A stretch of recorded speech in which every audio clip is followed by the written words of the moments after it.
Hi again. Thanks for following the channel, everybody. We're getting some interesting discussions going here in the comments, I notice. I try to respond to those that I can, but obviously there's a lot of them there, and sometimes I miss them, so sorry, because that's the way it is when you get a lot of comments.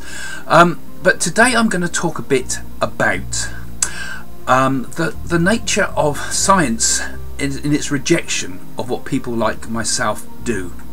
Now, I'm not just talking about psychics here. Let's just say it's more or less mysticism generally, both East and West. But if you think about what is the basic idea behind the mystical approach, I think you could more or less sum it up by saying that most people that follow this sort of idea of the mystical path probably all conclude, East and West, that everything is consciousness. I think that's the main premise of what we argue. We argue that, not only am I conscious, the sense of I, but that also everything else, even the material world, is consciousness. Maybe we could describe it as like consciousness kind of vibrating and appearing in different forms. So it's like conscious. I'm not talking about energy, I'm talking about awareness itself, which perhaps is also energy. But it's like, so that matter itself, the world we see outside, is a slower vibration of consciousness. Me, in my thinking, in my thoughts, is a slightly higher vibration of consciousness, and my consciousness can vibrate higher so that I become aware of more subtle realms, the higher levels of awareness and the higher states, the multiple dimensions, as it were, that some of us might call the afterlife, the lokas, the spirit worlds, the astral worlds, the worlds beyond. So there's no distinction between this idea that how can consciousness exist within matter. They are the same thing. They vibrate together. So there's no distinction, like Schopenhauer and people thought that there must be something different, there must be some in-between state. No, it's all one, it's all consciousness. So like I say, even matter is consciousness. Now, this whole idea really does put us completely at odds with science. Because you think about what science attitude is. Science attitude is, no, everything is matter. All that exists is matter, and that consciousness, awareness, is just a byproduct of chemical processes in the brain. And when those chemical processes stop, that's it. There's no more. But if you've had any proof of mediumship whatsoever, for example, you'll find that consciousness does survive, and consciousness can pass between one individual and another. We resonate, we pick up each other's thoughts, vibration, telepathy. But of course all of this is completely rejected by orthodox science. Not all science, but mainly what I call orthodox science. But from the spiritual point of view, once we kind of know ourselves, if everything is consciousness, once we know ourselves, the old adage from the Greeks, know thyself, then actually any subject we can know the truth about. We can know the truth about anything by that connection with the collectiveness of consciousness, as it were. Now, of course, this goes completely against the whole idea of science, and in particular the idea of evolution, because science says that everything's come from matter, and therefore everything is evolved only through matter. And I'm sure evolution worked. Yes, that is how the human body has developed and how life on Earth has developed. But of course I think there's more to that, because I feel that consciousness is also evolving and perhaps jumping from one lifetime to another through reincarnation, or through one life to another, jumping back and forth between the heavenly, spiritual, astral worlds and this world. And I don't think that's a preposterous idea, that consciousness can evolve. Anyway, the big debates for me with the scientists have often come on television, and I've had many arguments with skeptics on different levels. But I think the most important one that I had was the arguments I had with well, they weren't so much arguments, but my discussions I had with with Richard Dawkins, the evolutionist. I must say, I thought he was a very nice man on lots of levels, and I do admire the fact that at least he's seeking, in a way, albeit perhaps with some preconceived ideas, So let me just show you a clip first of all from the rushes of the program. Now the rushes of a program are the sort of the bits they film beforehand, and you can see the full lot on my website. There's or in my YouTube channel I put all of the rushes from that show of the discussion bit together in one sequence, and you can also see those on my website. But have a look at this. Have a look at this now. Well, that was a very engaging performance you gave us the other night, but I'm curious, what actually goes on in your head when you're getting these messages that you're relaying to people? Difficult question to answer. It's not really a rational thinking process. I believe that I'm in touch with my unconscious mind, and that's, I believe it's a little bit like, my experience of it is a bit like the way ideas will come into a person's head. Like they'll come into a person's head almost like a fully formed idea, and we don't know where it's come from. And it's a little bit like that. I think you could call it your intuitive mind, I would think of it as. But do you hear voices? I mean, do you sort of hear a male voice or a female voice, or? It's a mixture of all the seeing, hearing, feeling, sensing. All of those things come together, but it's more like an blending of thoughts. It's as if my thoughts have been interlaid with another set of thoughts. And it's as if all I really need to do is look within myself. It's a form of introspection that I do, and it's from that I give the information I'm giving, and that seems to correspond with what the person understands about their person that passed over. Sometimes you feel it's coming from this part of the hall or that part of the hall. So yes, there's a sensation of where it's coming from. And you get a kind of glow from that part of the hall? It's like that comes like a gut feeling. It's sort of like it's almost pulled from the stomach, is the feeling I would explain that as. I just feel I know I've got to go to that place, or I know I've got to go to that person. And you can't think, oh, I think I go over that side of the hall because I've been to that side first. You might find that a whole cluster of people you tend to do all at once, which is, you know, just the way it goes. You're pulled to that direction, and that's how I feel it works. Now, why do you think you're talking to dead spirits rather than, for example, picking up telepathic messages from the people in the audience, say? Well, if you can accept telepathy, it could. Well, I doubt. But telepathy, it could be telepathy. It could be argued that it could be telepathy.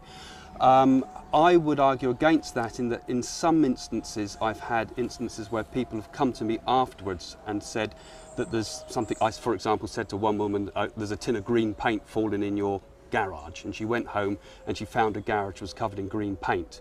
Now, she didn't know that tin of paint had fallen, therefore I could not have read it from her mind, unless somehow my mind had been able to see remote viewing in another place. We could always argue with one way or the other how ESP works. But I think that when you bring it all together, from my understanding, it is a connection with the spirit world rather than telepathy with the person. Do you have any trouble in the churchyard and picking up lots of... Yeah, quite often drop in for a chat, eh? No, places like this, we believe that the spirit world is separate from the earthly world. Okay. I mean, you get lots of silly programs that talk about ghost hunting and things like that. Maybe there's vibrations, maybe there's these things called residual energy they talk about. But I believe in the spirit world that we go to after death.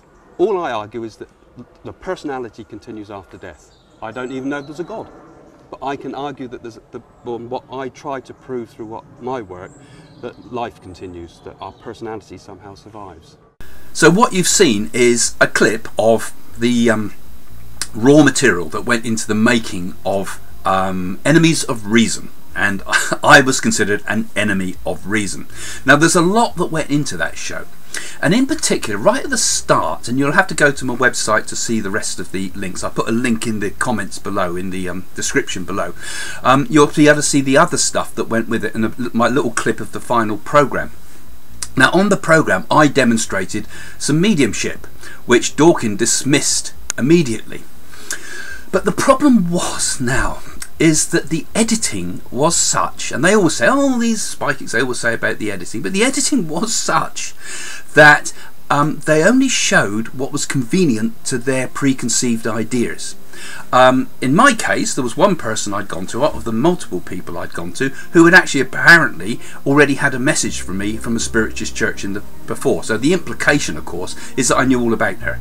Okay, all right, fair enough. But they don't put the rest in, the rest of the story.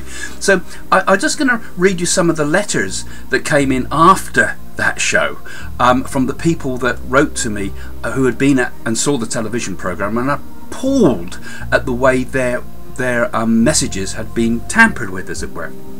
So let me have a look. It concludes here. Let me just get my place on my notes here.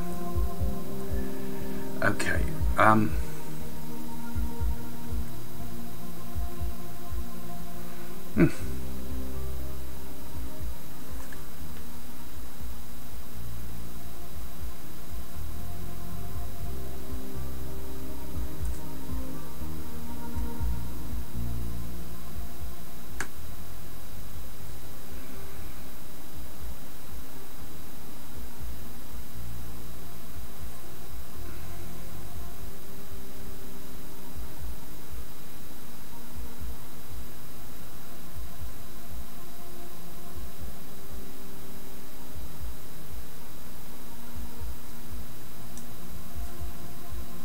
Cut this bit out, won't you?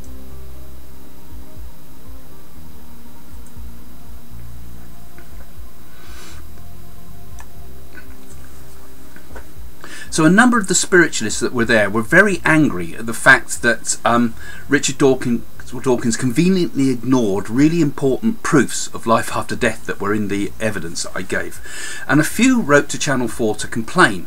And one angry spiritualist wrote to me and said this. He said, oh, it was a she actually, "You came to me first, and this was the first time I'd ever seen you. When we have readings, we only ever answer yes or no during the readings, and at this time was no different. You started off by saying that you had a female. She was having trouble speaking." This is my spirit message she's talking about here. "She had a lispy voice, and you could barely hear her, and you felt it was my mother. My mother had her throat cut twice in operation," she says. "She did have a lispy voice, and she did have trouble projecting her voice because of this. It was confusing because you said she was doing a stirring movement. You said you did not understand as she was saying over and over again, 'The treacle's mine.'" All right. So that's what I was saying. I remember saying that at the Dawkins thing where they were filming me. Now, the woman goes on to say, "The treacle's mine. This was an outstanding, amazing statement because the area in which I live all throughout childhood was fondly called as the treacle mines." That's where she lived. Now, I don't know where this was. This was somewhere up north. Okay, "You gave me many other factually correct details, but the most amazing of all was that you said my mother came out of her door and saw two Morris miners. She said they were black. I said no. They had black roofs and the man restored them, but they were grey. You then mentioned the neighbour's name, which was correct. Later, my husband reminded me that although the Morrises were originally grey, he had the doors and the wings replaced, and they were indeed all black." Okay, so she's the Black Morris miner, but I thought that bit about the treacle mines, which apparently was a nickname for an area in some northern town somewhere. Someone might be able to put something in the bottom about that. But the fact is, all that type of evidence and all those testimonials, because people were making testimonials at the end about it, were completely rejected, not shown whatsoever. So I think when it comes to psychics going on television and mediums going on television to try to demonstrate things, you can be cut by the editor to in advance to decide they know what they want to hear. So they can make, for example, a very poor quality medium seem really good by editing it over and over again. I, for example, was on a television program in America, and an extremely famous psychic over there had been filmed by the same team. And when I did my bits, they said, "Oh, you do it first time, Craig, you get it right every time." With this particular psychic, who I won't mention his name, they said we had to film him over and over again until he got it right. And I thought, well, that's not right, is it? Because you can't edit to make the psychic look good. And similarly, the skeptics can't edit the psychic to make the skeptic look good. Both ways we're ignoring the proofs.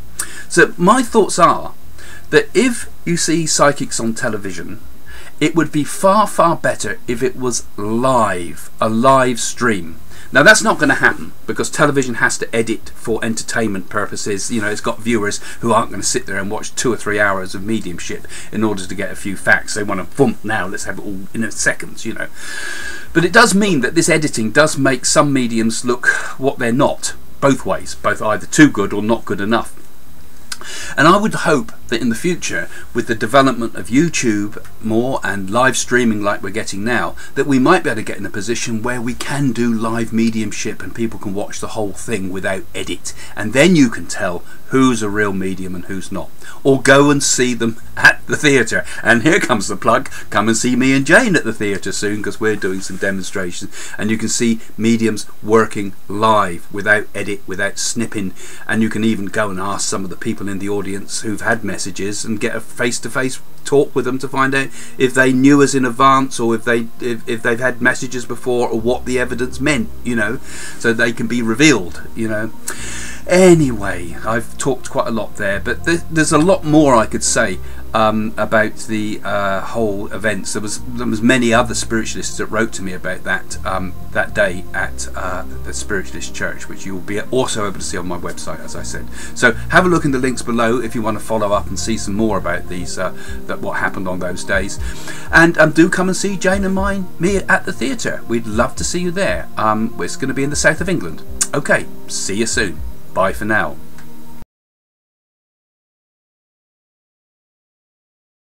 Just going back 3 rows here to the ladies that are connected there. There's a lady in the blue and the lady next to you. Would you understand an Albert in the spirit, please? I will.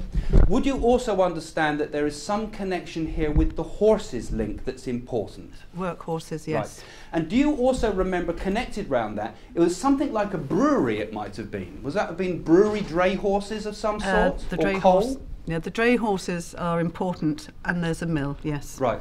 And there is also connected with this somehow something, this Hemmings name, which doesn't ring with you yet, does it? But can you place your mind to the workplace where those horses were? And it looks to me like it's something like Hemmings and Co.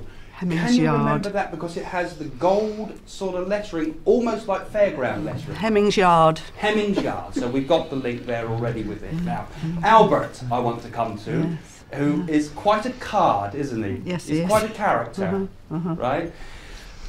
A bit of a rude man sometimes, I have to say, so I've got to be a little bit careful how I put my words. Let's say he's a bit Joe Blunt, Yes. right? He's a thinner build to him, I've got to say, because I've got not a fat man, you know. I feel muscular in my strength, but not bulky. Would that make sense? Yes, it right? does. He had very blue eyes too, because he tells me he had the brilliant blue eyes. Yes. He had a habit of going like this to you too. It was one of his little Thumbs up. quirks, wasn't it? He Yes. goes, "All right, lass." Yeah. Right. He's talking about. I don't know if one of the horses was called Jessie or whether it's a lady called Jessie, so I'm going to insult someone if I'm not careful here. Was there a horse called Jess or Jessie? Well, it's Jane. He named all the horses after the girls. He sings it to me too, so it might connect here around a song.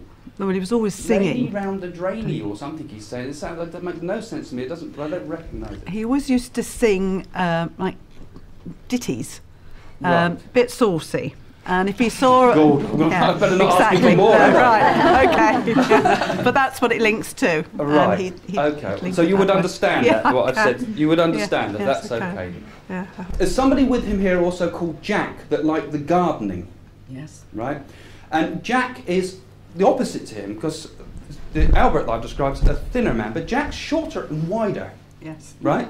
And I feel I want to put one of those sort of working men's hats on him. Yes. And I seem to walk with a bit of a stoop when I walk like this, as if I've got a sort of, I'm eager to get something done. He walked a bit like you'd imagine a gnome would walk. Yes. Yeah. Now, the Albert, both like music, Yes. right? But Albert liked to sing, but the other chappie I've just described liked to whistle. Yes. So, and he had when he spoke, because he had the gap in his teeth like that, didn't he? Yes.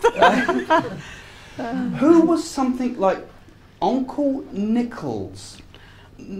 Uncle Nicholson, but I want to put the uncle, and it seems to be it's a term of endearment of some sort. Yeah. It does link with the mill. Okay, and I was never sure what it's Bill, in actual fact, was his real name, but he used to put a 2-bob bit or something between his teeth and never said his name correctly. Oh, right. Okay. So, yeah. And he loved fried eggs. He eat them all the time. Yeah. Live on fried egg sandwiches, he says Yeah. to me, right? He had the joke about the sixpence or whatever it was in the tooth that we hear. But there was also another joke that he said in the family, which was the sixpence in the Christmas pudding that someone swallowed. That's right, yeah. Right? Now, it didn't take him to the spirit world, but they swallowed the sixpence. Yeah. So he's leaving me with that song, Sing a Song of Sixpence, with a whiffle. Okay. But they're fond memories, aren't they? They are. And they those are the okay. things that help to show that it really is him there. You can't understand that. I'm getting looks of recognition next to you here. Am I slightly off target? I can. You can understand something? Yeah. Okay, because I feel I'm in the right area, but can you understand the building link? Yeah. Yeah. Can you understand the Jewish connection? Because this is a Jewish feel to this. The name. Yeah. And can you understand the Abraham's name? Right, good. Okay, I think we found our link now.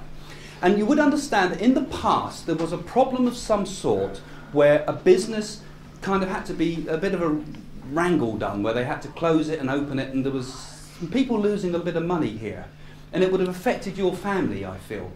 Not directly, but indirectly, because something to do with the work or something was not forthcoming. A promise had to be broken accidentally, right? And you would understand somebody in the spirit that connects, I feel, with the name Abraham's, is connected in the spirit that you would have had business dealings with. And there was the embarrassment of the situation with the money loss. Actually, this happened in America. Okay. And I've just found out about it. It all seemed to be... You found I could relate. Yeah, Good. I've just found out about it. Are you yeah. researching this then, can I say? Is that why this is coming through? Yeah. Ah, no, that's interesting. That's why we didn't get an initial look of recognition for me.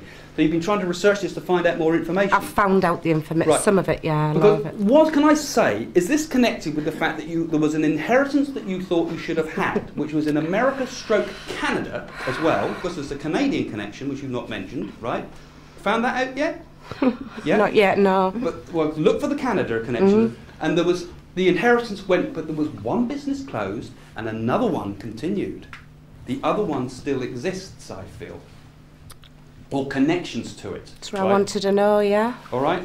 Can I say that your first stop is being shown as being New York? Because they're talking about the New York connection. And there's the Bank of Manhattan. Yes? Yeah. You've checked the Bank of Manhattan. You found a connection with called the Bank of Manhattan. I haven't checked yet, but I am. You've found the lead already. From the records, haven't you? I have, yeah. And can I say, have we also got something here connected with army? Because I've got something about the army record. Yeah. I feel that the army records will reveal a tin they're talking about with some small personal possessions. But like I say, don't treat it as a life-changing exercise. Treat it as an enjoyable quest, something that is a little bit of psychic genealogy. And I think when you trek back through your family, you will actually meet people in America and Canada that are connected in your family tree, and it's going to open up some very new friendships. And he just said, that's just a little thing, just to let her know that it really is, that's me that's doing the communication. And is there a dog on the spirit called Bob? Because our short name, I want to become Bob with the name of a dog. Not that I know of. Okay, I'm on the next link. So I'm going to move on now, and thank you. Thank you. Right, we've got a dog on the spirit world coming through. Now, the message is woof, woof, woof. Can anybody take that? I've heard the name Bob, and I've also got dog, so I don't know who's called their dog Bob. Right? Fairly common. There might be more than one with this. It's just I've got to give you some proof, though. I can't just sort of say that's it.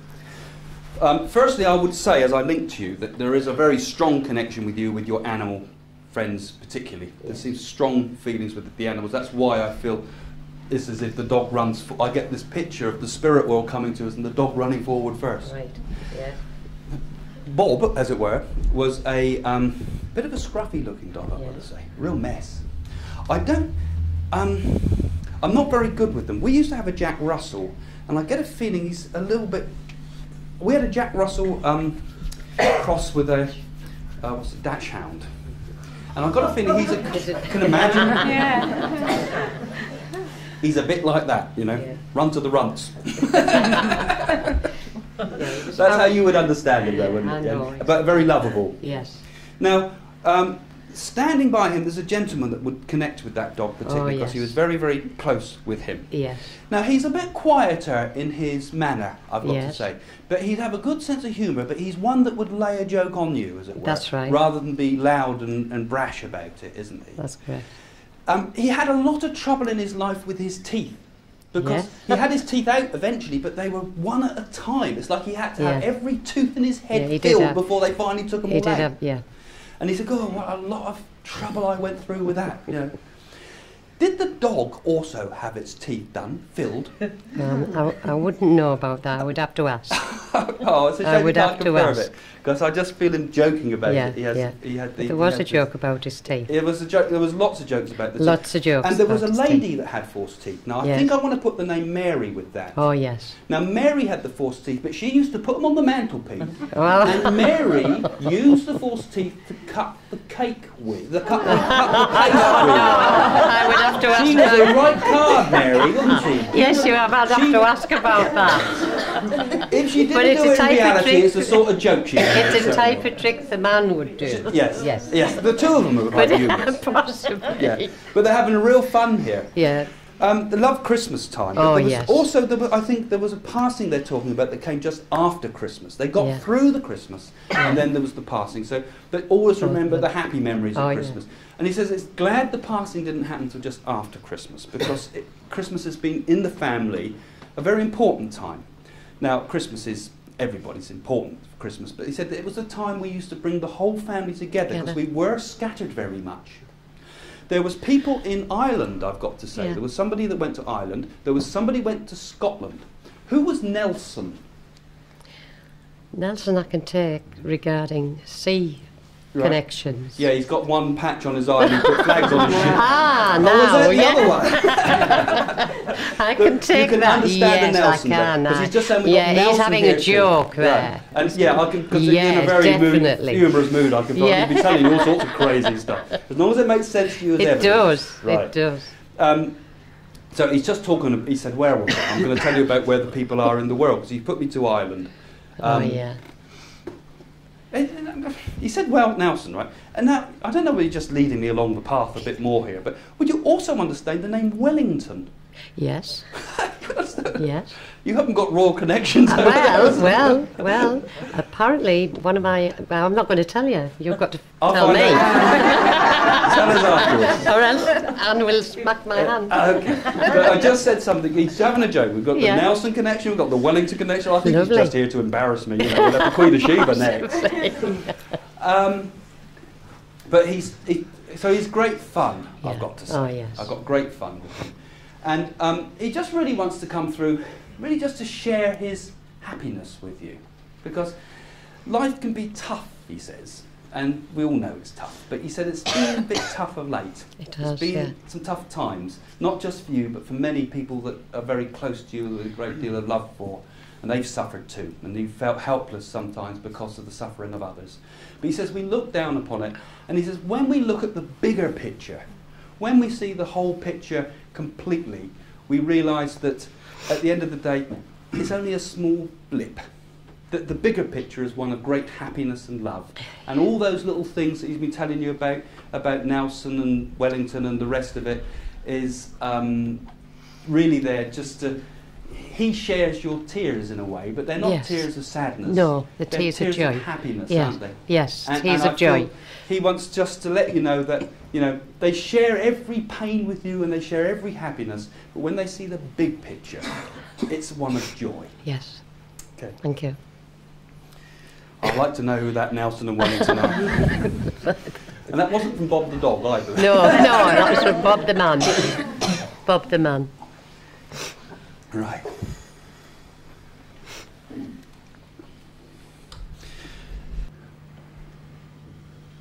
I want to connect a surname around this, And there's two that are being shown to me, and I don't know whether I got one right and one wrong, but I get Jenkins being given to me, and I also hear the name Evans, as if these two somehow are connected. Now, I don't know if a Jenkins and an Evans came together as a maiden name, plus to become the surname, but there's something about those two names, and I'm a little bit puzzled with this, actually, so I'm going to have to sort of see if I can find my link, first of all. You lot don't volunteer very easily, do you? You give me a hard time, you wait until I actually find you, until I come over, then poke you on the shoulder and say it's with you. Now, can anybody connect this so far? Because they're quite unusual names, and I feel right with the county. There's a strong link with this countryside link with this. Are you sure it's Somerset? Because I can take everything else, but not Somerset.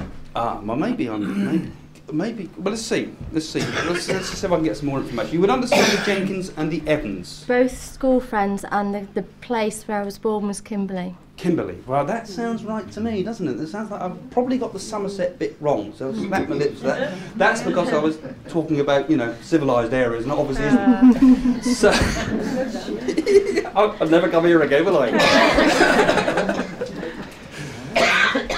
Let me see.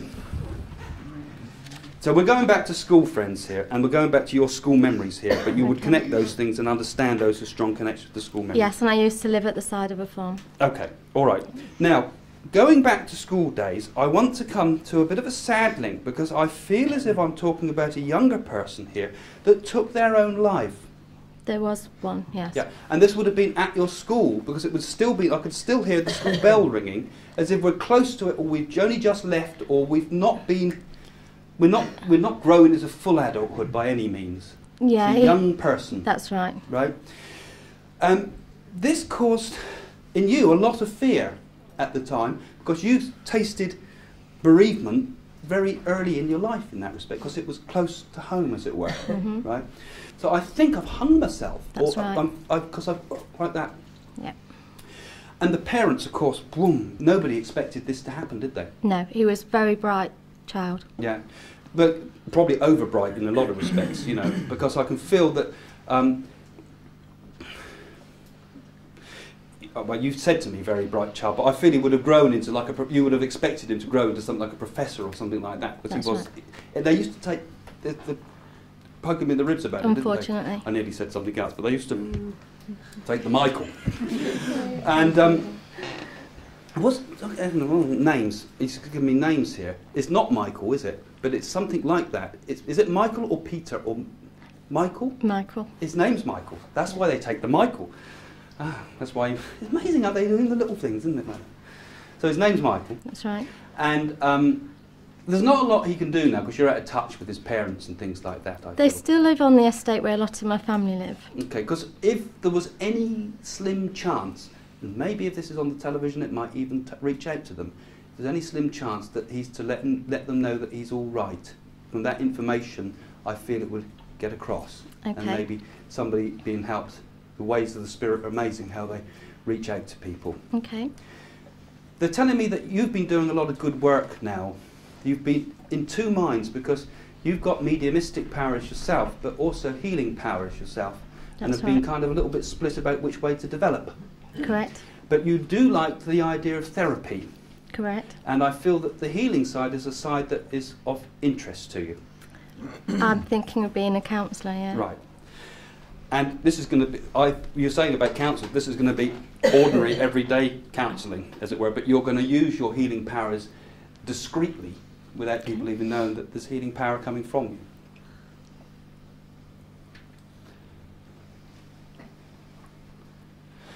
I'm getting something also about France. I've just been. You've just been? Okay. Yeah. And I'm also hearing something about, like, I heard the word, like, baton, which is, I can't speak French, but I mean, some baton, does that mean that you find that funny? I saw a red ball. We used to have majorettes from Kimberley that wore red that twisted the baton. Oh, right, so they got the baton. And did they all go to France or something? It's a long time ago, I don't know. All right, because there was also I don't know if there was some connection when you went to France that links these two things together. Was one of your friends or something connected with your school times that would also remember this link that I had from the Spirit about the hanging? Probably because my fiance went to school with me and we were in the same. So you were together in the same school, because that's That's what I want to right. get, the connection with the school. Because Yeah. what I want to say is lots of happiness there with that fiance. Thank all right? you. That's what the person in the spirit, I feel, is trying to do their little bit to help you as well. Thank Because you. you shed many tears for them when the time came, and he's shedding tears of happiness for you. That's Michael nice, on thank the you. spirit side that's giving you that. Okay? It's nice. So pass that. Tell your husband to be that. I will be. Thank you. That'll give you a little bit more leverage, you see. You can use it.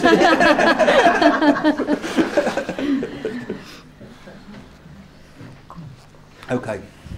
I want to do another link now. Now, another name's been given to me now, and I want to hear the name Bassett. And I'm connecting with this the name Michael, so I'm on a male link, even though I think someone's thinking of female link here. But I want to connect with Bassett.